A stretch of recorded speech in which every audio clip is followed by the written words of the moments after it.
Brother calls me back from my international trip over a fake emergency. Then he drops a manipulative bombshell that sends our family spiraling into chaos.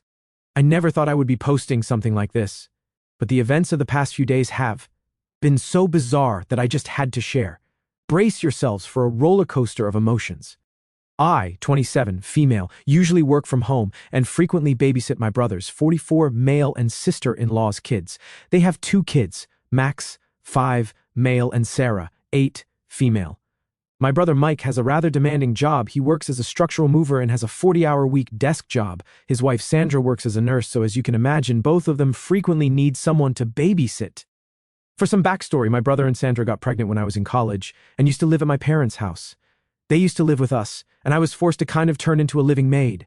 My mom, who also had a job at that time, would tell me that since I was free after my classes, the least I could do for the family was look after my brother's kids.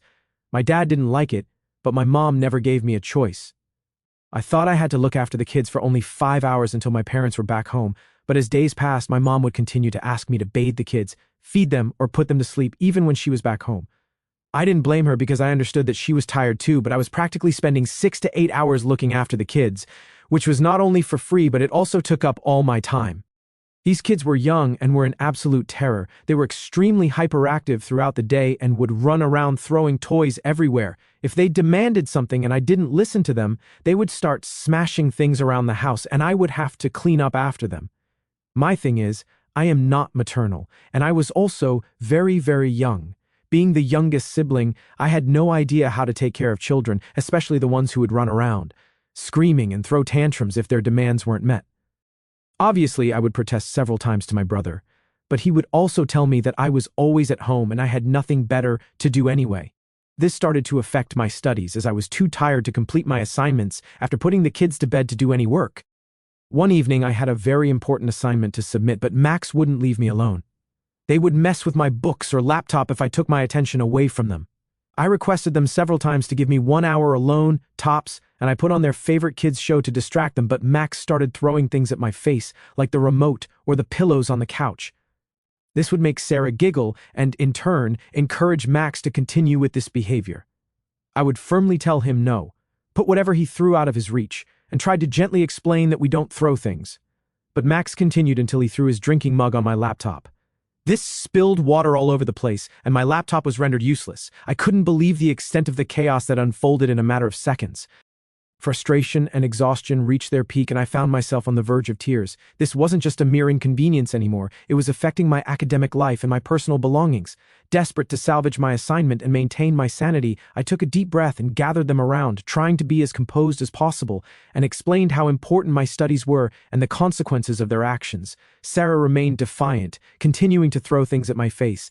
I felt beyond frustrated and felt a mix of anger and helplessness. I decided it was time to take matters into my own hands and told Sarah that she was on a timeout. I switched off the TV and asked her to sit in a corner facing the wall. Sarah's eyes widened and she started to cry, but I didn't listen to her and put her on the chair. Max, seeing this, immediately quieted down. When my brother found out about this, he absolutely lost his mind over me putting his son in timeout for misbehaving. He started yelling at me that I am not their parent, so I don't have the right to punish his kids. I sternly explained the situation to him, emphasizing the toll it was taking on my academic responsibility and the irreparable damage done to my laptop. I told him how I needed to get my laptop repaired now because of his kids, so he needs to pay for the damages. My brother started to yell at me that I was being extremely selfish and kids were going to be kids, so I should not blame them or him, and that I should have known better than to use my laptop in front of them. I told him that I was being forced to look after his kids, which was affecting my studies, so I had no choice but to complete my assignments while I was babysitting them, as no one else was willing to help me out.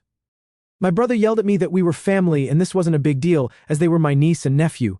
He continued to berate me that if I punished his kids, then they wouldn't like me. I told him that was fine with me, as I didn't need them to like me anyway. I needed them to respect me if they were ever to be in my care. This made him angry, and he said how I was living at my parents' house for free, and, other than college, I had no life anyway, so I shouldn't complain about looking after his kids. He also firmly told me that I wasn't allowed to punish them, so I retorted to him that I was done with him and his kids. My brother was shocked hearing my response and tried to backtrack, but I told him that if he wanted me to look after his kids from the next day, he would have to either start paying me or look for an alternate arrangement. I continued to tell him that my services would no longer be available to him and that he was free to find someone else since he clearly wanted some pushover doormat for his kids to walk all over, and that wasn't going to be me. Later that night, my brother must have told the rest of the family, and my mom decided to barge into my room demanding that I apologize to my brother and his kids. She insisted that, as a sister, I should be supportive and help my brother without expecting anything in return. However, I wasn't about to back down.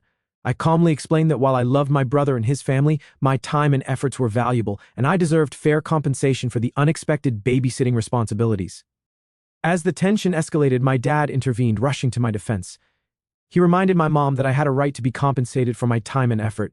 He pointed out that babysitting wasn't a small favor but a significant commitment that warranted acknowledgement. The argument between my parents continued to escalate, with raised voices echoing through the house. My sister-in-law finally stepped in. She acknowledged the validity of my point and offered to start paying me the next day and wanted to settle on $150, but I refused, saying that this was too cheap for me to look after their kids for 8 to 9 hours every day. My insistence surprised them, and they questioned the amount I was asking for. Undeterred, I demanded $180 per day, a figure that reflected the time, effort, and stress involved in taking care of the kids. My brother yelled at me that I was being greedy, but I replied that he could try finding someone else then. They begrudgingly agreed. I also demanded that they help pay for my laptop, which their little minion had destroyed, and my sister-in-law agreed, although my mom continued to express her disapproval. The compromise was reached, and the following day marked the beginning of a new arrangement. I was compensated for my babysitting duties. This arrangement continued until I moved out of my parents' house. At first, my brother would continue to insist that I should keep looking after the kids, but he quickly realized that it was impossible for me, as I stayed at the office for long hours and wasn't back home until 8 p.m. He had no choice but to find another solution. I was never again troubled for looking after his kids, except on rare occasions, which I was okay with because, at the end of the day, I did love my nephew and niece. Last year, I started working from home permanently as I got a very nice job, and I had the option to switch to work from home. I absolutely love my job, as it pays me well and I can afford to live in an affluent neighborhood. When my brother found out about this, he started to go back to his old ways and would find an excuse every day to leave the kids with me.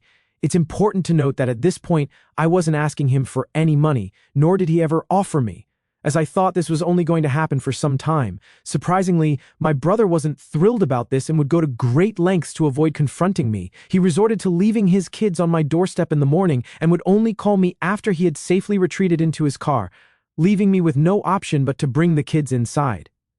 In my attempts to reason with someone in the family, I spoke with my sister-in-law multiple times about the situation. However, she insisted that I should be more understanding and help him out, since he had been recently promoted in his job, hence, he was spread thin. I didn't mind looking after my brother's kids once or twice a week, but taking care of them regularly was affecting my job. I realized he wasn't going to change until I taught him a lesson. The next time he left his kids on my doorstep and called me to inform me, I lied and claimed that I wasn't at home. I threatened that I would call the police and CPS on him for abandoning his kids on my doorstep. He started yelling at me that I should just come back home wherever I was, but I told him that if he didn't turn his car back and pick up his kids, he would be answering to the police the next time. This made my brother speed back and take his kids. Later, my mom and my sister-in-law called to tell me that my brother had to miss his work as he couldn't find an alternate option, and as a result, his boss shouted at him for missing work. My mom blamed me and told me that I was working from home, so if my brother wanted me to help him out, then it was my family duty to do so. I retorted back to her that if she wanted to play this game, then she should look after his kids because she was retired now and stayed at home the whole day. This seemed to shut my mom up. My sister-in-law told me that she was ready to start paying me like old times, but I told her that this time she would have to pay $100 instead. We bickered, but ultimately she agreed. Since then, I've continued to look after his kids only after my brother pays me up front. It has been several months now, and the children love spending time with me. A few days ago, my brother asked me if I could babysit his kids for the upcoming holidays, as he and his wife were planning on going on a trip with their friends.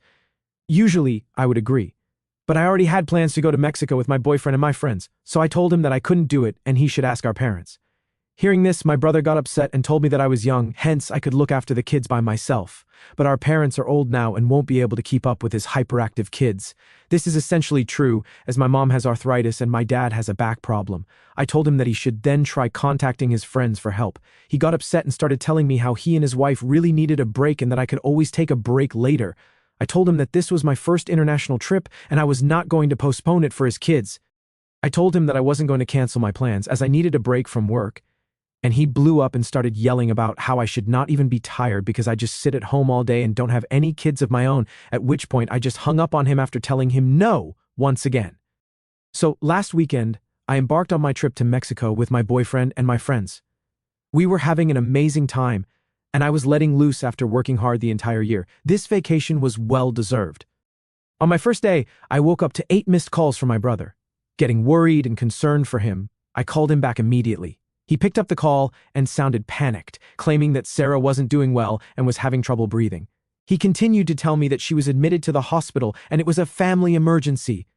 You see, Sarah does suffer from asthma, so I panicked hearing him and my brain stopped functioning.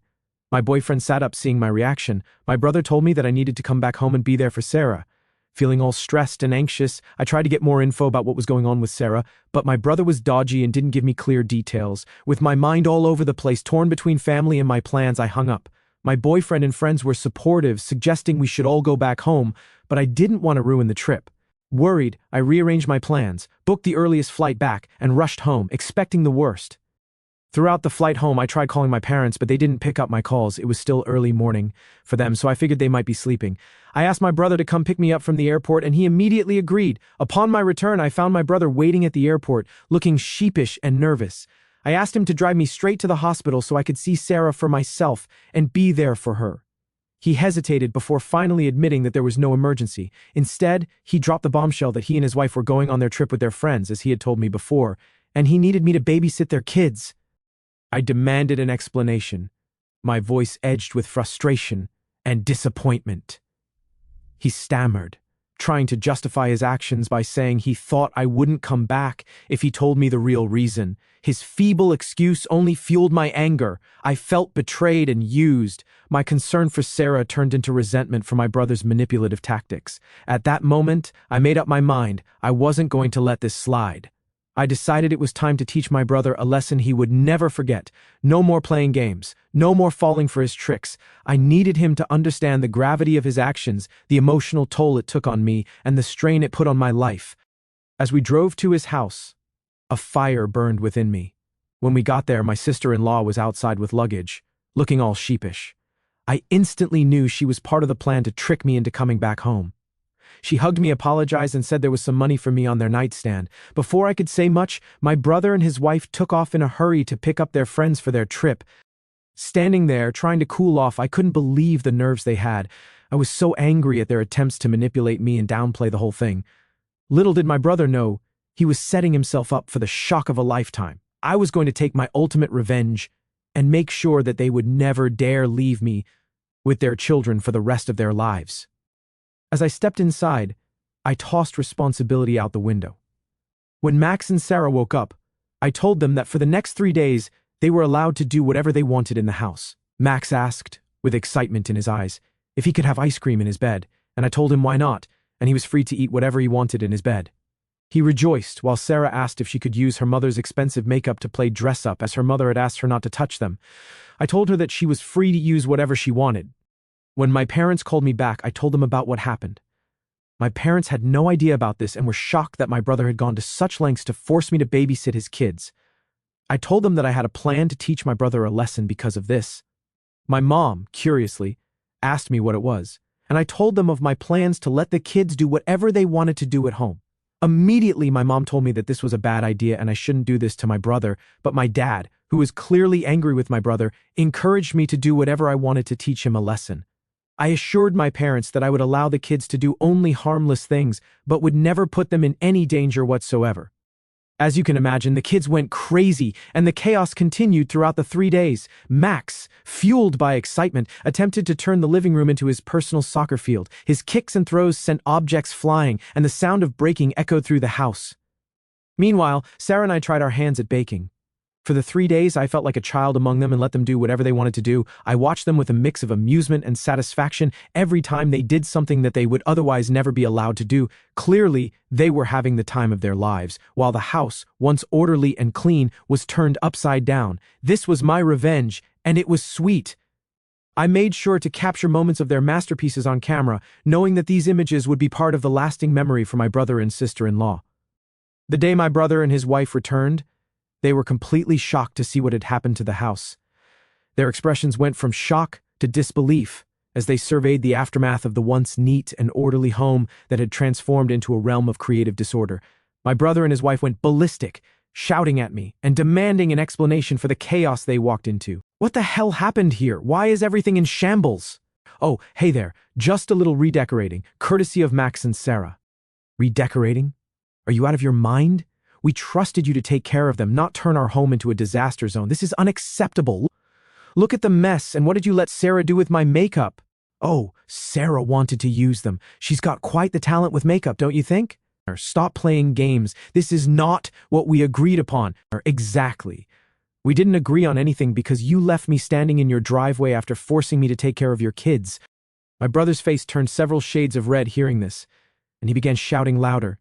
He told me that I was being unbelievable right now and that they trusted me to look after their kids. I scoffed and told him that trust goes both ways, and they had tricked me into cutting my trip short so they could selfishly go on their trip. I firmly told them that the mess the kids had done could be cleaned up, and he should take this as a lesson to never mess with me ever again. My sister-in-law demanded that I repay her money back because I destroyed the house, so I told her I took care of the kids for 3 days and her $150 was the least she could give me for the 3 days I had looked after her kids. I told them that I was not going to let them push me around anymore. My brother started to say something, but I stopped him and seized the moment to deliver my ultimatum to them. You know what? This is the last time you will ever see me. I'm done being manipulated, taken for granted, and treated like a doormat. The next time you try to dump your kids on me, I will involve the police and get a restraining order on you. Consider this the end. Their faces froze, registering the gravity of my words.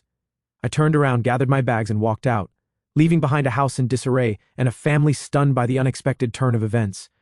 Since then, my brother has been calling me, complaining about how he and his wife are now stuck cleaning around the house, and the least I could do is apologize to her for being a brat. He's blaming me for everything and continues to say that he didn't do anything wrong by calling me back from my trip. So, AIT for teaching my brother a lesson and giving him an ultimatum? Update 1. My mother reached out to me in just a few hours, as I'd expected her to do. She demanded that I call my brother and sister-in-law and apologize to them for being so harsh. She continued to tell me that she knew that this would happen, which is why she had tried to discourage me. She told me the only way I could fix things was if I gave back the $150 along with an apology. I was floored hearing my mother supporting my brother again when clearly he was at fault.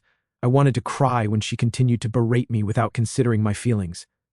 I cut the call short and haven't picked up her calls since. I have talked with my boyfriend regarding all of this, and he believes that I need to take a break from my family, at least for a short while, so I can sort out my feelings. I think he's right, and I plan on making a break from everyone. Update 2. Surprise, surprise. My sister-in-law reached out to me with an apology a few days after the chaotic incident.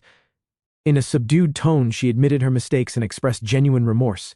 She acknowledged that she shouldn't have let her excitement for the trip cloud her judgment, allowing my brother to manipulate and lie to me. She realized the unfairness of taking me for granted and letting her desires blind her to the consequences.